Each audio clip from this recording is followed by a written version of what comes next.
I am Chadi, explain me to the destination. It's the Rada president.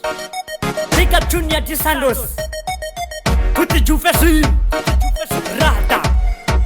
Aboza la simi Chaka chiri china shangu ndina moja ti Nichiri kuchuwere nichifamba na koti Nichiri kunzi edizati ndagani kidi Tumoko shai gaya ndiri dinga ndiri si Wakazo bata shuwanda tsikisa mimanzi Ndakanza wakuramba uyu asibaranzi Regaunza shakatika kushoko odi Ndakabata mangoma kuita kugebanzi ti Ndakanza wakuramba uyu asibaranzi Regaunza shakaitwa ne chimwe chimu Ndozivandika kuuza unga shigume shikanzi na chom Rada, nokudai makadaro nikidimu nenge bigi Style renyura ni biri sakutange bigi Dai mambo uya pachiko na timbo sasa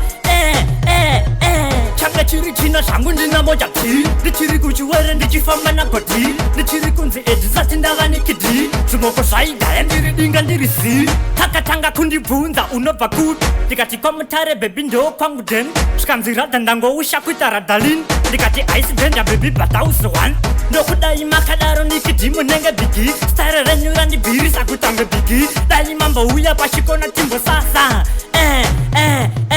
Kakatanga kundi bunza unova kutu Dikati kwa mutare baby ndo kwangu den Shikanzi rada ndango usha kuita radalin Dikati ice blend ya baby bata usuwan Changa chiri china shangu ndina moja ti Nichiri kuchuwere ndichifamba na koti Nichiri kunzi edizati ndaga nikidi Tumoko shai gaya ndiri dinga ndiri si Wakazo bata shuwanda tsikisa mimanzi Ndakanza wakuramba uyu asibaranzi Regaunza shakatika kushoko odi Ndakabata mangoma kuita kugebanzi ti Ndakanza wakuramba uyu asibaranzi Regaunza shakaitwa ne chimwe chimu Ndozivandika kuuza unga shigume shikanzi na chom Rada, nokudai makadaro nikidimu nenge bigi Style renyura ni biri sakutange bigi Dai mambo uya pachiko na timbo sasa